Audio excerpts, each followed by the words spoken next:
आज हम chapter number 2 polynomial के बारे में कुछ और टॉपिक जानने की कोशिश करेंगे। पॉलिनोमियल क्या होता है हम लास्ट क्लास में देख चुके हैं और पॉलिनोमियल से जुड़ी कुछ और टर्म्स जो हम लास्ट क्लास में डिस्कस करा था। आज की क्लास में हम लोग देखेंगे पॉलिनोमियल की वैल्यू निकालना। पॉलिनोमियल की वैल्यू निकालने का मतलब क्या होता है, जैसे कि हमने पढ़ा था लास्ट सेक्शन में कि पॉलिनोमियल में कुछ वेरिएबल्स और कुछ कांस्टेंट होते हैं। तो पॉलिनोमियल में वेरिएबल में जो वेरिएबल्स थे, चाहे वो x हो चाहे वो y हो, अब उसकी हमें क्वेश्चन के अंदर वैल्यू गिवन होगी। उस वैल्यू को हम उस इक्वेशन में रखेंगे, फिर उस इक्वेशन में रखने के बाद हम देखेंगे पूरी पॉलिनोमियल की वैल्यू क्या। आज की क्लास में करेंगे एनसीईआरटी एक्सरसाइज 2.2। इस एक्सरसाइज में हमें ज्यादा कुछ नहीं करना है, सिर्फ पॉलिनोमियल की वैल्यू निकालना सीखना है और जो नई नई चीज हम सीखेंगे उसके बारे में मैं लगातार आपको बताता रहूंगा। जैसे 2.2 क्वेश्चन नंबर 1, हमें पॉलिनोमियल दे रखा है 5x माइनस का 4x स्क्वायर प्लस 3। अब पहले पार्ट में हमें बोला है x इज इक्वल टू 0। इसका मतलब है हमारे इक्वेशन में जो x की वैल्यू है 5x minus 4x square plus 3, हमें यहाँ पर x की जगह 0 रखना है। x की जगह 0 रखने के बाद हमें यह देखना है इस पॉलिनोमियल की क्या वैल्यू आएगी। इसको बोलते हैं पॉलिनोमियल की वैल्यू फाइंड आउट करना। आपको कुछ नहीं करना है, फर्स्ट ऑफ ऑल जो इक्वेशन दे रखी है पहले आप वो इक्वेशन एक बार नोट डाउन करें अपनी कॉपी में। उसके बाद जहां जहां पर x दे रखा है वहां वहां आप 0 लगा दो। मैंने तो x की जगह मैंने 0 लगा दिया, माइनस 4 जहां x था वहां 0 प्लस 3। अब जैसा आपको पता है कि किसी भी नंबर को अगर 0 के साथ मल्टीप्लाई करा जाएगा तो 0 आएगा। माइनस 4 को भैया 0 का स्क्वायर निकालो तो भी 0 ही आएगा, कोई मतलब कोई इसके ऊपर फर्क नहीं पड़ेगा। तो 4 को 0 से मल्टीप्लाई करोगे अगेन 0 प्लस 3, तो दैट मीन्स अकेला 3 बचा है तो ये आ गया 3। तो इस तरीके से हम पॉलिनोमियल की वैल्यू आसानी से निकाल सकते हैं। तो जब हमने इस पॉलिनोमियल के अंदर x की वैल्यू 0 रखी तो हमारा आंसर आया 3। इसका मतलब ये होता है कि इस पॉलिनोमियल में अगर हम x की जगह 0 रखेंगे तो उस पॉलिनोमियल की वैल्यू आएगी 3। सेकंड पार्ट है हमारा इसका, जिसके अंदर हमें बोला है x की वैल्यू -1 रखना। x की value -1, that means same polynomial हमें गिवन है और इस पॉलिनोमियल के अंदर हमें x की जगह अब -1 प्लेस करना है। तो फर्स्ट सेम स्टेप हम लोग पहले इक्वेशन लिखेंगे 5x माइनस का 4x स्क्वायर प्लस 3। अब मैंने लास्ट सेक्शन में भी आपको बताया जहां पर माइनस आ जाता है वहां पर हमें क्वेश्चन को थोड़ा ध्यान से करने की जरूरत होती है, क्योंकि ये जो माइनस का साइन होता है ना, ये हमसे गलती करवाएगा ही करवाएगा और हम लोगों को भी इसमें गलती नहीं करनी है। तो वो कैसे होगा, जब हम क्वेश्चन थोड़ा ध्यान से करेंगे। जैसे 5x की जगह -1 माइनस 4 x की जगह -1 का स्क्वायर प्लस 3। अब इसके अंदर अगर आप लोग ध्यान से देखेंगे -1 है। अब -1 कहां कहां गलती करवाएगा उसके ऊपर हम लोग बात करते हैं। फर्स्ट ऑफ ऑल जब 5 को -1 से मल्टीप्लाई करेंगे तो 5 जब -1 से मल्टीप्लाई होगा तो 5 1 जा 5, साथ में माइनस का निशान है तो माइनस। अब -4 को डायरेक्ट -1 से मल्टीप्लाई नहीं करना, क्योंकि -1 के ऊपर स्क्वायर लगा है। अब -1 के ऊपर स्क्वायर लगने का मतलब क्या है, -1 को -1 से मल्टीप्लाई कराना। मैं ईच एंड एवरी स्टेप को, हर स्टेप को समझाने की कोशिश करूंगा ताकि जब आप अपने घर पे प्रैक्टिस कर रहे हो तो आपको किसी भी स्टेप में कोई भी मुश्किल ना आए। तो -1 का स्क्वायर क्या होता है, -1 को -1 से मल्टीप्लाई करना, साथ में है +3। कोई x की वैल्यू नहीं है तो दैट मीन्स सिंपल 3 लिखा जाएगा। -5 -4, अब 1 को 1 से मल्टीप्लाई करेंगे तो 1। अब आता है साइन का खेल, बच्चा जल्दबाजी में -1 लिख देता है। क्या ध्यान रखना है, जब हम इंटीजर्स हमने सीखा था तो -1 को -1 से मल्टीप्लाई करना है, तो आपने 1 को 1 से मल्टीप्लाई करा 1, माइनस माइनस क्या होता है भैया प्लस होता है, तो माइनस माइनस हो गया प्लस, तो +1 बन गया ये +3, तो -5। अब आप 4 को 1 से मल्टीप्लाई कर सकते हैं। तो दैट मीन्स अगर कोई नंबर ब्रैकेट में है और उसके ऊपर कोई पावर है तो पहले आपको वो नंबर सोल्व करना है, उसके बाद किसी से मल्टीप्लाई करो या जो भी करो। तो दैट इज 4 1 जा 4। अब साइन का खेल होगा, माइनस प्लस क्या होता है सर, माइनस होता है, तो माइनस आ गया +3। अब इसको इंटीजर्स की तरह सोल्व करना है, तो कैसे सोल्व करेंगे, मैं 1 बाय 1 स्टेप बाय स्टेप करूंगा। पहले हम इन दोनों को सोल्व करते हैं, उसको एज इट इज नीचे लिख देते हैं। जब दोनों डिजिट माइनस की होती है तो हमें प्लस करना पड़ता है। हमें प्लस करना है, प्लस का निशान नहीं लगाना, क्योंकि इंटीजर्स में बोला गया है कि अगर दो माइनस के डिजिट होंगी तो आप सिंपली ऐड करो। तो ऐड करेंगे तो 5 और 4 आएगा 9, तभी 5 और 4 9 आ गया। अब साइन लगाने के बाद, जबकि साइन किसका लगेगा, तो हमें बताया जो बड़ी डिजिट होगी उसका साइन लगाएंगे, तो डेट इज साइन लगेगा माइनस का। अब इन दोनों को सोल्व करके हमारा माइनस साइन आ गया, अब है +3। अब इन दोनों को सोल्व करेंगे तो अब एक डिजिट माइनस की और एक प्लस की। माइनस प्लस क्या होता है सर, माइनस प्लस माइनस होता है। अगर माइनस प्लस माइनस होता है, निशान नहीं लगाना, आपको पहले सोल्व करना है। तो 9 में से 3 गया 6, अब 9 में से 3 गया 6 आ गया। इन दोनों में बड़ी डिजिट 9 है, 9 के सामने माइनस का निशान लगाए तो हमने आंसर के साथ लगा दिया -6। तो इस तरीके से हम इंटीजर्स को सोल्व कर सकते हैं। अब वो चीज हम कहां पे गलती कर सकते हैं, तो गलती करने वाले स्टेप है क्या। फर्स्ट ऑफ ऑल हमारी गलती करने वाला स्टेप आएगा ये वाला, जब हम -1 का स्क्वायर निकालेंगे तो यहाँ पर -1 का स्क्वायर कुछ बच्चे या गलती से +1 की जगह -1 हम लोग लिख देते हैं। दूसरा स्टेप गलती करने का होता है यहाँ पे, जब हम मल्टीप्लाई करते हैं -4 को और 1 से, तो जल्दबाजी में 4 1 4 साइन के ऊपर ध्यान नहीं दिया जाता है। और तीसरी गलती इनको सोल्व करने में। तो छोटी छोटी गलतियों को अगर हम लोग ध्यान में रखेंगे तो फिर हम लोग क्या कर सकते हैं, कभी भी क्वेश्चन गलत नहीं होगा। तो ये छोटे छोटे स्टेप पे आपको नजर रखनी है, क्वेश्चन में और कोई बड़ी चीज नहीं है, कोई भी चीज मुश्किल नहीं है। तीसरा पार्ट हमें दे रखा है x की जगह अब 2 रखना है। अब x की जगह आपको 2 रखना है, तो पॉलिनोमियल सेम वही है हमारा 5x माइनस का 4x स्क्वायर प्लस 3। तो 5x की जगह 2 -4 x की जगह 2 का स्क्वायर प्लस 3। 5 2 10 -4, पहले 2 का स्क्वायर होता है 2 को 2 से मल्टीप्लाई करना +3, तो 10 -4, 2 का स्क्वायर निकालेंगे तो 2 2 4 +3, तो 10 -4 4 16 +3। अब फिर से वही सोल्व करने की कंडीशन आएगी, तो पहले इन दोनों को सोल्व करेंगे, +3 में एज इट इज लिख रहा हूं। तो 10 के आगे कोई निशान नहीं है, जब किसी डिजिट के आगे कोई सिंबल नहीं होता तो हम लोग एज्यूम करते हैं कि वो प्लस का सिंबल है, तो that is +10 -16। Plus minus minus होता है, 16 में से 10 गया, साइन किसका लगेगा, जो 16 बड़ा डिजिट है तो प्लस बड़े वाले का निशान लगा दिया। अब -6 +3 माइनस प्लस अगेन माइनस, 6 में से 3 गया 3, बड़ा 6 है तो माइनस। अब ये हो गया हमारा क्वेश्चन नंबर 1। क्वेश्चन नंबर 1 के 3 पार्ट। हमने पहले देखा कि x की वैल्यू जब हमने 0 रखी तो पॉलिनोमियल की क्या वैल्यू आई। फिर हमने देखा जब हमने x की वैल्यू -1 रखी तो पॉलिनोमियल की वैल्यू क्या आई। फिर हमने देखा x की वैल्यू 2 रखी तो पॉलिनोमियल की वैल्यू क्या आई। तो जैसे आपने देखा कि जैसे जैसे वेरिएबल की वैल्यू बदलती चली गई, उस हिसाब से हमारी पॉलिनोमियल की वैल्यू भी लगातार चेंज होती चलेगी। क्वेश्चन में कुछ नहीं है, मतलब हम ऐसा कुछ नहीं कह सकते कि वो ये तो बहुत इंपॉर्टेंट कंसेप्ट कुछ नहीं है इसके अंदर, जस्ट हमारी कैलकुलेशन है इसके अंदर। कैलकुलेशन जब हम लोग करते हैं तो कैलकुलेशन करते समय कुछ बातों का ध्यान रखें। जब हमारे पॉजिटिव नंबर्स होते हैं तो हमें कैलकुलेशन में कोई दिक्कत नहीं आती है। जब हमारा नेगेटिव नंबर होता है तो कैलकुलेशन में थोड़ी सी हमें दिक्कत आनी शुरू हो जाती है। तो वो दिक्कत नहीं होती, हम लोग जब जल्दबाजी में करेंगे तो वो ऐसी समस्या आती है। तो आप लोग किसी भी क्वेश्चन को करें जस्ट रिलैक्स होकर और आराम से करेंगे, क्वेश्चन में कोई भी गलती नहीं निकली। क्वेश्चन नंबर 2 पूछने का तरीका अलग है पर बोलना वो वही चाह रहे जो हमने अभी करा है। Find P0 P1 and P2। भैया P0 P1 और P2 होता क्या है अभी बताता हूं मैं आपको। पहला इक्वेशन है P ब्रैकेट में y is equal to Y square minus का y प्लस 1, ये इक्वेशन है। अभी हमारे पूछने का तरीका बदला है, बाकी करने का तरीका नहीं बदला जाएगा। हमें यहाँ पे बोला है P0 P1 या P2। इसका मतलब है जो पॉलिनोमियल और ब्रैकेट में y दे रखा है इसको हम इस तरीके से पढ़ते हैं, polynomial in terms of y।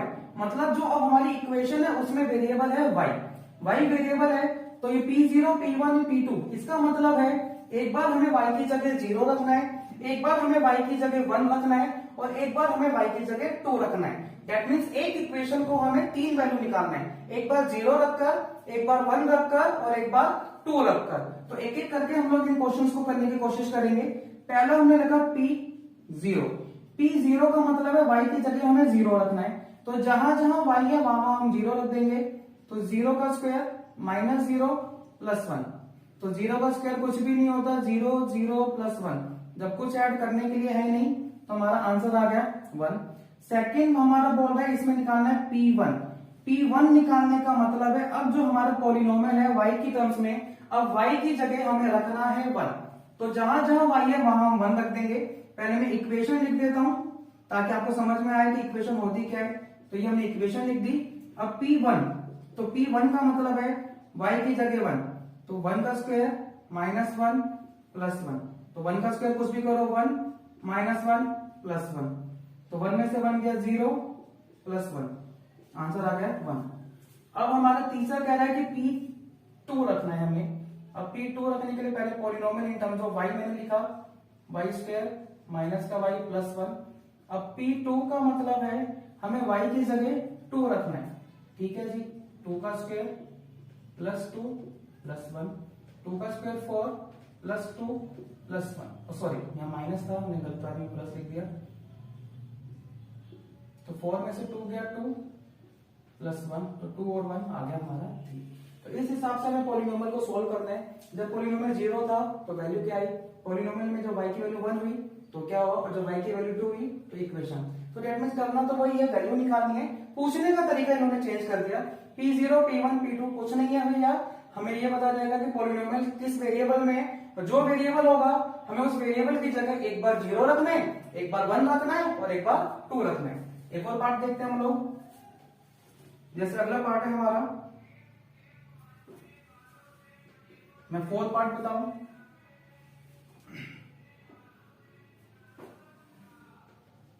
x - 1 x + 1 और ये दे रखा है polynomial in terms of x।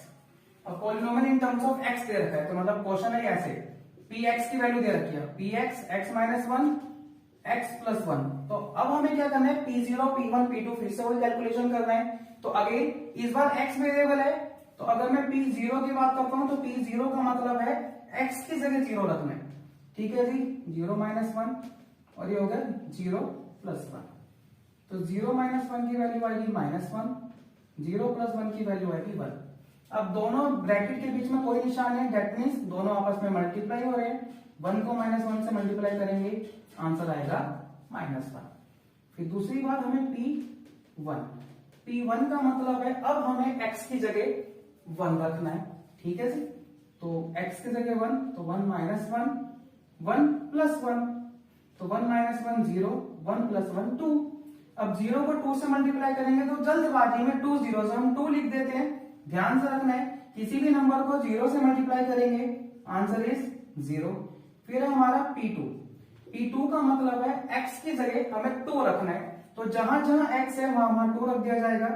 तो 2 - 1 2 + 1, 2 में से 1 गया 1, 2 और 1 हो गया 3, तो 3 बन जा 3।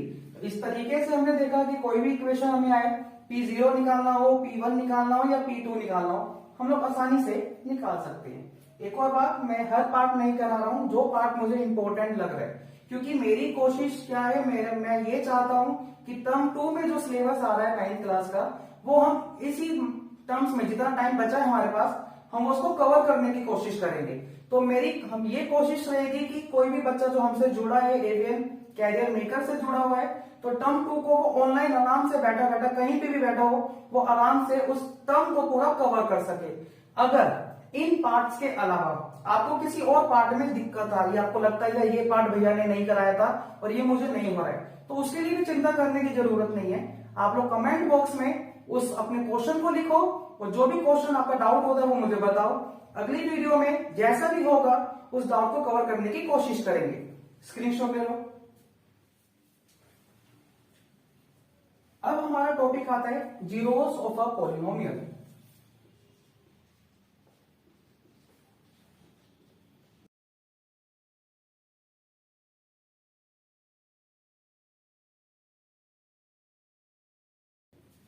जीरोस ऑफ अ पॉलिनोमियल का मतलब होता क्या है? जीरो मतलब जीरो, तो जीरोस ऑफ अ पॉलिनोमियल का मतलब होता है आपकी जो इक्वेशन आपने देखी, इक्वेशन अलग अलग वेरिएबल में होती है, तो कोई भी वेरिएबल दे रखा है, जैसे सपोज हमें कोई वेरिएबल x दे रखा है इक्वेशन के टर्म में, तो उस x की जगह हम कौन सी वैल्यू यूज करें कि पूरे पॉलिनोमियल की वैल्यू 0 हो जाए।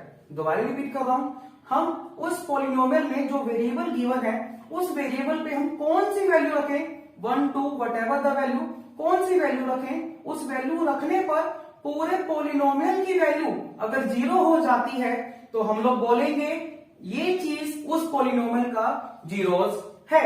दोबारा बोल रहा हूं, किसी भी वेरिएबल की वो वैल्यू जिसे रखने पर पॉलिनोमियल 0 हो जाएगा, पॉलिनोमियल की वैल्यू 0 हो जाएगी, तो वो वैल्यू, वेरिएबल की वो value zeros of a polynomial कहलाती है। अब हमें यहाँ पर क्वेश्चन नंबर 3 में पता करना है कि जो वेरिएबल की वैल्यू गिवन है क्या वो जीरोस है या नहीं है। मतलब हमें अभी बताना है, हमें गिवन नहीं है, हमसे पूछ रहा है, आप ये चेक करके बताओ क्या ये जीरोस है या नहीं। तो कैसे चेक करेंगे, एक एक करके सारे ट्राई करते हैं और बताते हैं ये जीरोस है या नहीं। हमें पॉलिनोमियल दे रखा है एक्स की टर्म में, तो polynomial in terms of x इस तरीके से आप लोग पढ़ेंगे, और वो दे रखा है 3x + 1। अब हमें क्या करना है, हमें साइड में वैल्यू दे रखी है, मैं नीचे लिख देता हूं, x की वैल्यू -1/3। अब हमसे ये पूछ रहा है क्या ये x = -1/3 इस पॉलिनोमियल का जीरोस है या नहीं।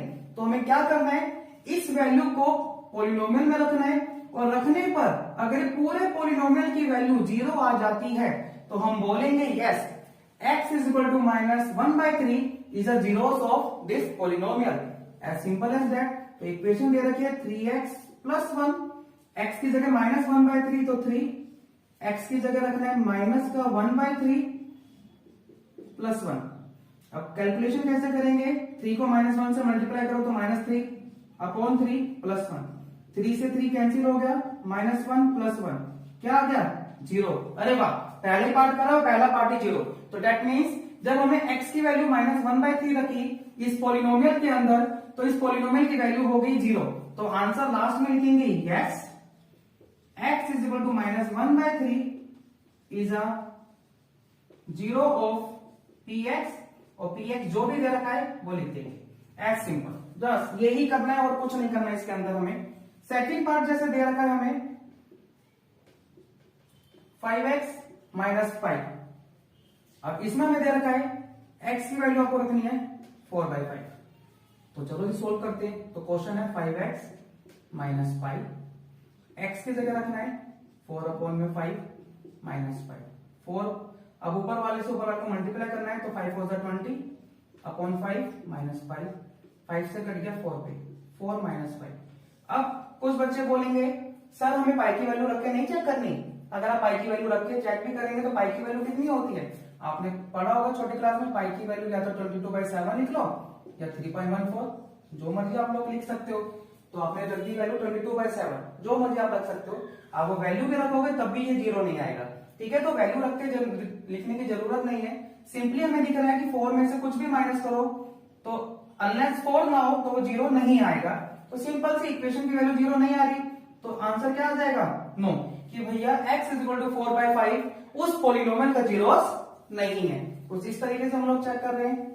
और हम पार्ट देखते हैं, दैट इज थर्ड पार्ट। इसमें हमें दे रखा है px = x² - 1, और अब x की हमें दो वैल्यू दे रखी है, एक बार x की वैल्यू 1 दे रखी है और एक बार -1। तो 1/1 एक एक वैल्यू को रख के देखेंगे और बताएंगे कि यह जीरोस है या नहीं है। तो इक्वेशन है x = -1, और पहले हमने x की वैल्यू 1 रखी, तो 1 का स्क्वायर -1, 1 का स्क्वायर का मतलब है 1 को 1 से मल्टीप्लाई करना, तो 1 1 जा 1 -1 कितना आ गया, 0। तो दैट मीन्स जब x = हमने 1 रखा तो वो 0 ला रहा है, तो आंसर आएगा यस, ये जीरोस है। अब x की वैल्यू रखी हमने -1, इक्वेशन थी, इसमें रखेंगे तो -1 का स्क्वायर +1 होता है, अभी हमने देखा था 1 - 1 0। अरे वाह, मतलब x की वैल्यू 1 -1 दोनों ही जीरोस आ रही हैं।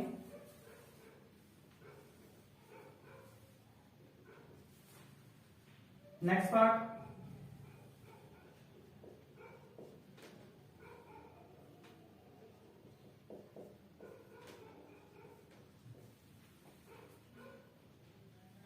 x plus one X minus to, x की वैल्यू एक बार दे रखे माइनस वन, एक बार टू, एक एक करके दोनों को चेक करना है हम लोगों को, एक एक करके चेक भी करेंगे। क्वेश्चन है x plus one X minus to. अब पहले हम x की जगह रखते हैं माइनस वन, तो minus one plus one minus one minus two, x की जगह माइनस वन रखा है मैंने, माइनस वन को वन से प्लस करेंगे तो zero, minus one minus two कितना होता है भैया, माइनस माइनस प्लस होता है, टू और वन थ्री आ गया, टू बड़ा है तो माइनस का निशान। अब किसी भी नंबर को जीरो से मल्टीप्लाई करोगे तो ये क्या आएगा, जीरो। यहां पर होती है गलती, बच्चा जल्दबाजी में लिख देता है माइनस थ्री, जो कि नहीं लिखना है, तो डेट इज यस, ये जीरोस है, हाँ जी ये जीरोस है, that is x is equal to minus one is a zeros of a polynomial जो गिवन है पॉलिनोमियल। दूसरा कह रहा है x की जगह रखना है टू,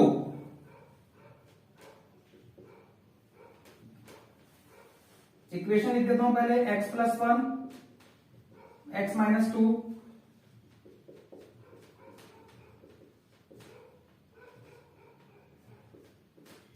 टू और वन थ्री, टू में से टू गया जीरो, अगेन थ्री को जीरो से मल्टीप्लाई करेंगे जीरो, तो आंसर इज यस, ये इसका जीरोस है। तो इस तरीके से हम लोग पॉलिनोमियल में चेक कर सकते हैं कि whether the given variable is a zeros of a polynomial और नॉट। कैसे, उस वेरिएबल की वैल्यू रखेंगे उसके अंदर और रखने के बाद देखेंगे क्या आंसर जीरो आ रहा है या नहीं। मतलब अगर पॉलिनोमियल की वैल्यू जीरो आती है तो वो उसका जीरोस कहलाएगा, अगर पॉलिनोमियल में उस वेरिएबल की वैल्यू रखने पर x की वैल्यू जीरो नहीं आती है तो वो जीरोस नहीं कहलाएगा। तो सिंपल सा है, हमें सोल्व करना है, वैल्यू लगा के देखनी है, अगर वैल्यू लगाने पर उस पॉलिनोमियल की वैल्यू जीरोस आती है तो आप लोग बोलेंगे यस वो उसका जीरोस है, अगर उसकी वैल्यू जीरो नहीं आती है सिंपली बोल देंगे नहीं उसका वो जीरोस नहीं है। स्क्रीनशॉट ले सकते हैं आप लोग।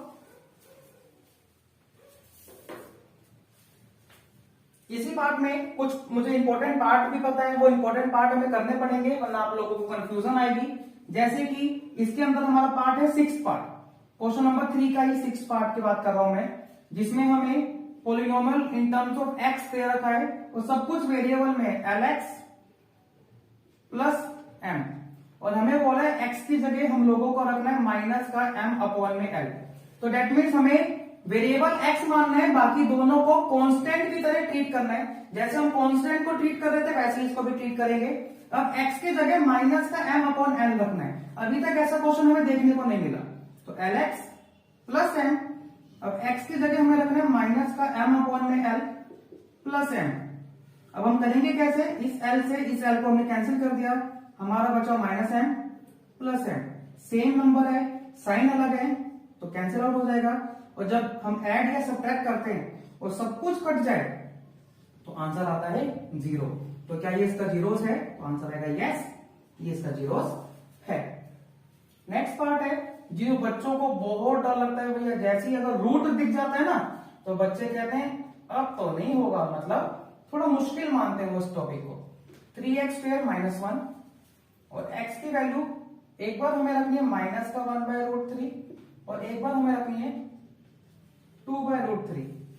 डरने की जरूरत नहीं है, हम आपके साथ हैं, एक एक पार्ट को अच्छे से समझाएंगे। चलो हमारी इक्वेशन है 3x स्क्वायर माइनस वन, पहले हमें x की जगह रखना है माइनस का 1/√3, तो 3x की जगह माइनस का 1/√3 इसका स्क्वायर माइनस वन, तो 3 माइनस वन का स्क्वायर करेंगे तो minus one into minus one, अब तो डिनोमिनेटर भी है तो √3 का स्क्वायर भी करेंगे तो √3 इंटू √3 माइनस वन, तो 3 माइनस वन को माइनस वन से मल्टीप्लाई करेंगे तो 1, अब √3 को √3 से मल्टीप्लाई करेंगे तो रूट की सोल्व हमें करना आना चाहिए। अगर रूट की सोल्व आपको नहीं आती है तो आप प्लीज कमेंट बॉक्स में जरूर बताइएगा कि आपको रूट सोल्व करना नहीं आता या रूट में आपको दिक्कत है, हम रूट के ऊपर भी एक क्लास करने की कोशिश करेंगे। मैं आपको रूट एक अलग से वीडियो में समझा दूंगा कि रूट की कैलकुलेशन किस तरीके से की जाती है। तो अगर √3 को √3 से मल्टीप्लाई करेंगे तो हमारा 3 आता है माइनस वन, 3 से 3 कैंसिल तो 1 माइनस वन, आंसर आ गया 0। तो आ गया 0, तो ये तो पूछा था जीरोस है या नहीं, तो आप लिखोगे यस ये इसका जीरोस है। अब अगले पार्ट में इससे क्या है, सेकंड में हमें क्या प्रूव करना, 2/√3, इक्वेशन सेम है 3x स्क्वायर माइनस वन, अब x की जगह रखना है 2/√3, तो 3 2 बाय x की जगह रख दिया 2/√3, इसका स्क्वायर -1 तो 3, 2 का स्क्वायर 4, √3 का स्क्वायर √3 इंटू √3।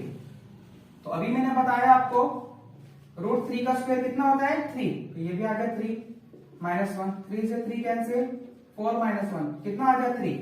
तो भैया 0 नहीं आया, तो अगर पॉलिनोमियल की वैल्यू 0 नहीं आती है तो हम लिखेंगे नो, ये जो वेरिएबल है ये इस इक्वेशन का जीरोस नहीं है।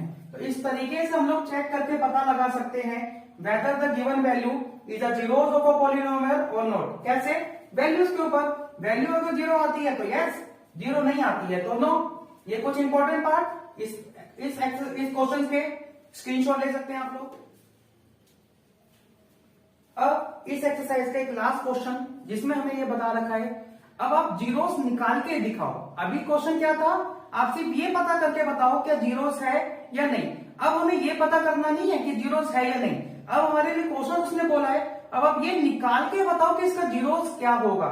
निकाल के बताओ का मतलब है अब हमें ये देखना है कि उस वेरिएबल की वैल्यू क्या होनी चाहिए जिससे उस इक्वेशन की वैल्यू 0 हो जाए।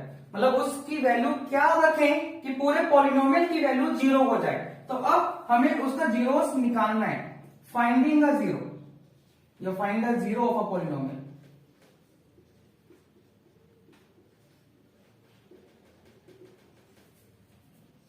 तो किस तरीके से जीरोस कैलकुलेट करते हैं उसके लिए क्वेश्चंस, जैसे क्वेश्चन में दे रखा है polynomial in terms of x is equal to x plus 5। अभी इक्वेशन है x प्लस 5। अब यहां पर आपसे ये पूछने की कोशिश कर रहा है कि मैं x की जगह क्या रखूं कि इस पूरे की वैल्यू 0 हो जाए। x की जगह क्या रखूं कि इस पूरे की वैल्यू 0। मैंने मिनट में बता दिया कैसे, भैया -5 रख दो।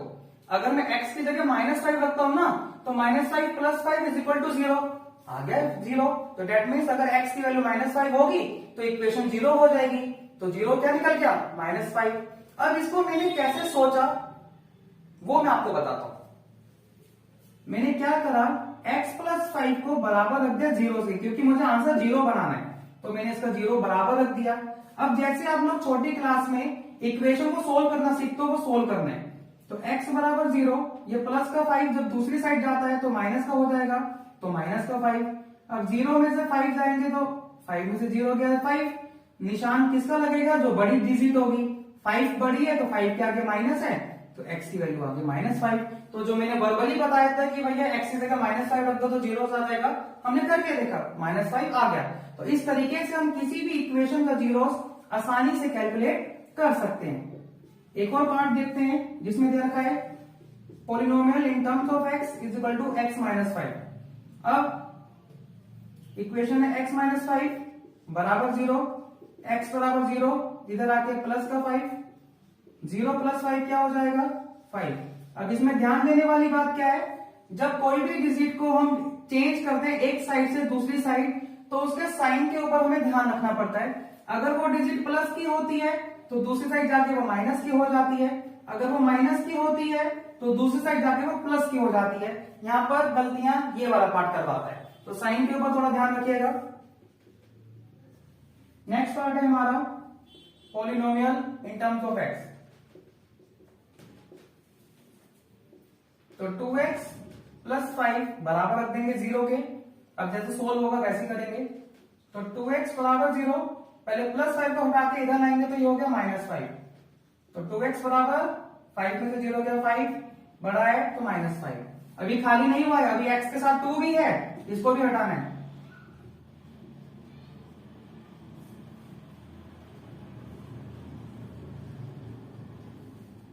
अब क्या था, x के साथ जो 2 था वो मल्टीप्लाई में था, और कोई भी चीज मल्टीप्लाई होती है तो कहां पे आ जाती है, वो डिवाइड में आ जाती है। तो ऊपर वाली चीज लॉजिक है, ऊपर वाली चीज नीचे, जैसे प्लस वाली चीज माइनस में, माइनस वाली चीज उधर जाके प्लस, तो जो चीज मल्टीप्लाई में होती है वो डिवाइड। मैं इसके 4 चीज समझा देता हूं, वो चीज आप लोग लिख लीजिएगा। अगर कोई चीज प्लस में होती है तो उससे जाके माइनस, माइनस में होती है तो प्लस, मल्टीप्लाई में होती है तो डिवाइड, डिवाइड में होते तो मल्टीप्लाई। ये 4 ऑपरेशंस याद कर लेना जी इक्वालिटी के, कभी भी गलती नहीं करोगे, कभी भी मार नहीं खाओगे। चौथा part polynomial in terms of x is equal to 3x minus 2। तो 3x -2 बराबर 0, 3x इज इक्वल टू 0, -2 इधर आके प्लस का 2, तो 3x बराबर 2, x बराबर 2, ऊपर का 3 कहां आएगा भैया, नीचे, तो x की वैल्यू आ गई 2/3। एक हम लोग पार्ट देखते हैं, इसका जो मुझे इंपॉर्टेंट लगता है वो है 7th part, polynomial in terms of x is equal to cx plus d, तो cx plus d बराबर 0। भैया साथ तीनों ही वेरिएबल है, नहीं, पोलिनोमियल जिस टर्म में दे रखा है उसको वेरिएबल मानना है सिर्फ, बाकी दोनों को कांस्टेंट की तरह ट्रीट करना है, ठीक है। तो cx बराबर 0, ये प्लस का d इधर आएगा, तो जैसे प्लस का 5 इधर आके -5 हुआ, ऐसी प्लस का d इधर आएगा तो माइनस का d हो जाएगा। तो cx बराबर, जैसे 5 में से 0 गया था तो 5 आया था, तो d में से 0 जाएगा तो d आएगा, साइन 5 वाला लगा था तो साइन d वाला लगेगा, तो माइनस का d। अब x की वैल्यू निकालनी है, तो x बराबर -d, जैसे 2 हमारा ऊपर से नीचे चला गया था, ऐसे c हमारा ऊपर से चला गया नीचे, तो x की वैल्यू आ गई माइनस का d अपॉन में c। अब बच्चा कहता है ठीक है ये समझ में तो आ गया, पर इस क्वेश्चन में ना ब्रैकेट में कुछ आगे लिखा हुआ है, c can not equal to 0, c 0 नहीं हो सकता। मतलब इसका मतलब है c अगर 0 होगा तो आपको पता होना चाहिए कि अगर कोई फ्रैक्शन है, वो फ्रैक्शन में अगर डिनोमिनेटर 0 हो जाता है तो वो नंबर नॉट डिफाइंड कहलाता है। नॉट डिफाइंड मतलब पॉसिबल ही नहीं है, इसीलिए उसने आपको क्वेश्चन में हिंट दिया है कि c 0 नहीं होगा। 0 के अलावा कोई भी नंबर मान लो, अपने अज्यूम कर लो 1 2 3 4 कोई भी नंबर, पर 0 नहीं मानना, क्योंकि अगर किसी डिनोमिनेटर में 0 आ जाता है तो भैया वो नंबर नॉट डिफाइंड हो जाता है। तो नॉट डिफाइंड ना होने के लिए उसने c की वैल्यू डिफाइन कर दी कि यहाँ पे c 0 छोड़ के कुछ भी हो सकता है। स्क्रीनशॉट ले लेंगे।